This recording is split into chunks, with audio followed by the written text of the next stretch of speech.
Hey, what's up guys, this is Mind of Blade, and in this video I'm going to show you how to do the Maxis side of the buried Easter egg. Now, as soon as you start up the game, you're going to want to go straight down the chute, and you're not going to want to kill any zombies unless completely necessary, because you're going to want to stay on round 1 for as long as possible.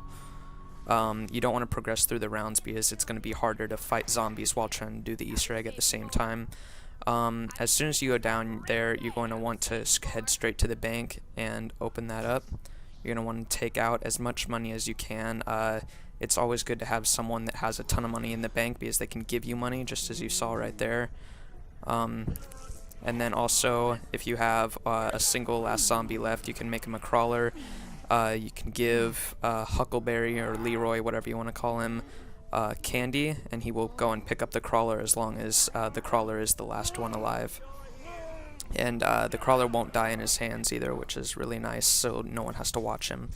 Right, now for the parts for the gallows, you're going to want to find the antenna, which is in the barn, the light, which is right above the jailhouse, the spool of yarn, or the spool of wire, whatever you want to call it, which is right inside the gunsmith store. You go right inside past the chalk, around the corner, and it's right there in the corner. And then the fourth and last part is in the church. I'm going to want Leroy or Huckleberry to break down the barrier. You're going to want to run straight back, and right behind that is the battery, the last part. Now you're going to want to put all the parts on the gallows, which is right next to the courthouse. Once you have all those together, Maxis will give you instructions for the next step. Now the next step is destroying the orbs, so you're going to need to build the subsurface resonator. The easiest way to build this is just by putting one part to the subsurface resonator on the table somewhere, and then you give Huckleberry candy near it, and he goes and builds it for you. You can do this with anything, by the way, it's not just the subsurface resonator. And so once you have that built, you're going to want the turbine built as well. And then you and someone else are going to need to find all the orb locations. The first one is right behind the church, right there. So you're going to want to place those down and blow up the orb. Maxis should talk. The next one is right next to the salon or saloon.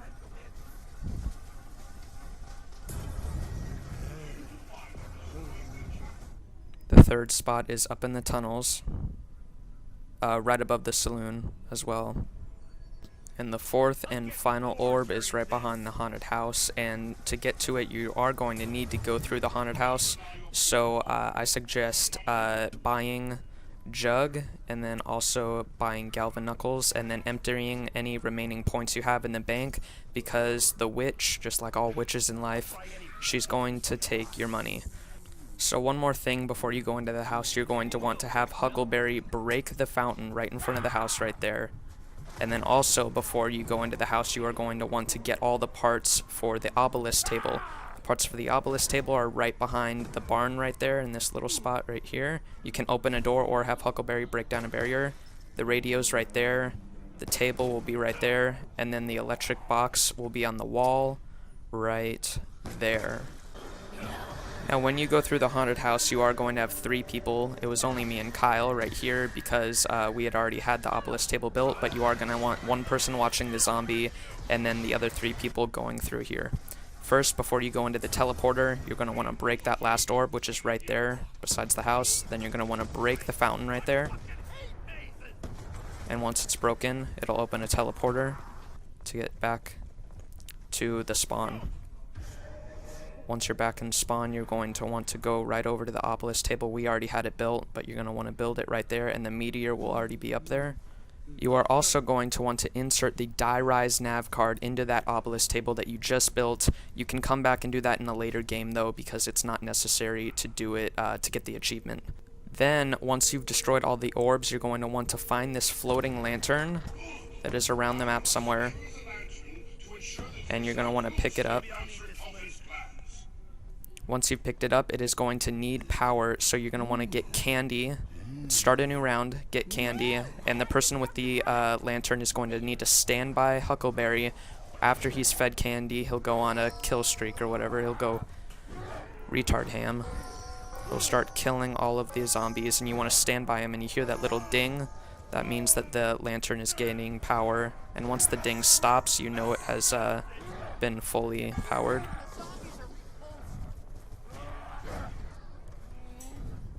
Once it's fully powered, you're going to want to go on top of the gunsmith store, and you're going to want to insert it into the little lantern marker right there. And after you do that, you're going to get a code that is going to be right above it. You'll see it here in a second. Right there, the little code. And to decipher this code, you're going to need to use the telephone thing. You see the picture in the top left corner I have for you right now. That is how you decipher it. See the first letter. See how it's like an L shape and it's got the little 1 marker. That means that it would be G. And you use that to decipher the rest of the words, and it'll tell you what signs to hit with the Galvin knuckles in order. And the last one you will hit will have this little wisp come out. Now, one thing that is absolutely necessary before you set out the wisps, you're going to need someone to put down a time bomb. And if you don't do that, you're going to screw the whole Easter egg up. So make sure someone has a time bomb to put down before you put out the wisp. So you're going to want to hop down. You're gonna want people to run hordes, because the wisp will die if it's not charged by zombies. So as soon as it goes through the zombies, they'll glow, and you're going to want someone to shoot them as you're going along with the wisp. The wisp needs you and zombies to power it, so you're going to want someone shooting the zombies it went through as you're following it around.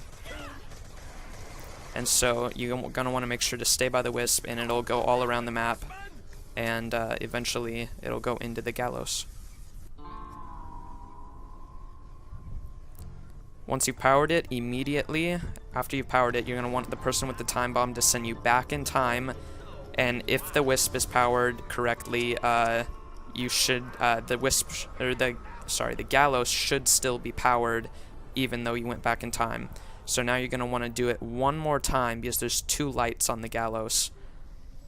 You're going to want to knife it one more time, and in my opinion, this wisp part is the hardest part of the Easter egg, because it just takes so much time to learn the path, and to because the wisp will keep dying on you if you don't do it correctly, if you don't kill a certain amount of zombies at some point, and it's just the hardest thing about the Easter egg in my opinion. So this is going to take you a couple tries. It took us like 3 hours to finally get both wisps into the gallows.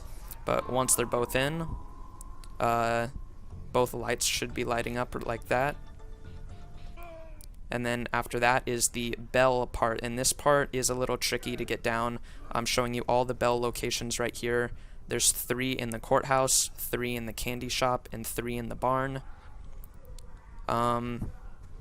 Just look at the video part, and that'll show you where all the bell locations are at. I'll aim at all of them. You're going to want 1 person in the barn, 1 person in the candy shop, and 1 person in the courthouse, and then the last person is going to need to go into the house, which was me, and all the 3 others were at their locations.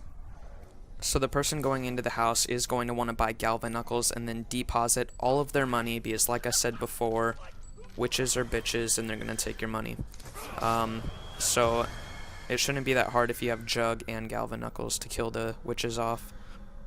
So wait for everyone to get to their locations and make sure they know where their bells are at, and then once they're done with that, once everyone's at their locations, you're going to want to pull the lever. The person in the house is going to pull the lever, and then a light will come on. Left side is candy shop, middle side is barn, and right side is courthouse. You see how they're like in rows, and then the top to bottom is all the bells, the 3 bells that are in the houses. So like right here, I would say barn bottom, courthouse bottom, and then courthouse bottom, courthouse top. This will take you a couple tries too. This was our last attempt, that's why we had it 100%. Candy shop middle, and it would just keep going like that until everyone knew which bells were top, bottom, and middle. Barn middle, or courthouse middle, courthouse top. I can't remember which one is I know for a fact Candy Shop is left, but I don't know if Barn's middle or if Courthouse is middle, so you guys might have to do trial and error to figure that one out. Once you've done that, Maxis should talk. He didn't talk for us for some reason, but he'll tell you to meet him out by the fountain, or like go out by the fountain. Everyone meet out by the fountain. And once you make a wish in the fountain, you hold X and it says make a wish, these targets will pop up. And what you need to do is everyone needs to get to their locations, which is the jailhouse, the candy shop, the haunted house, and the saloon. You'll see that you need to shoot these targets, and if you guys don't think the wisp is the hardest part, this is definitely the hardest part. Everyone has either 19 or 23 targets to hit, and everyone needs to hit the targets 100%, not missing any of the targets. Once everyone hits the targets, you will get all of your perks and you'll get the achievement. If you do want the little glowing symbol of the Easter egg on the map to be red to signify that you did Maxis' side, you are going to need to insert the Die Rise nav card into the Obelisk table, so make sure you do that. Also, for the targets, all you have to do to start up another round of the targets is to make a wish in the well again, and that'll start the music up again, and you can do it as many times as you want. Make sure everyone has them memorized, and then use the PDW because it has a ton of bullets and ammo. Also, if you go down after you do the Easter egg, or if you die, you keep all of your perks. As you see, I was just down right there, and now I'm up. But that wraps up the Easter egg, guys. Thank you for watching so much, and if you found this video useful, please leave a like and subscribe for more zombies. Thanks, guys.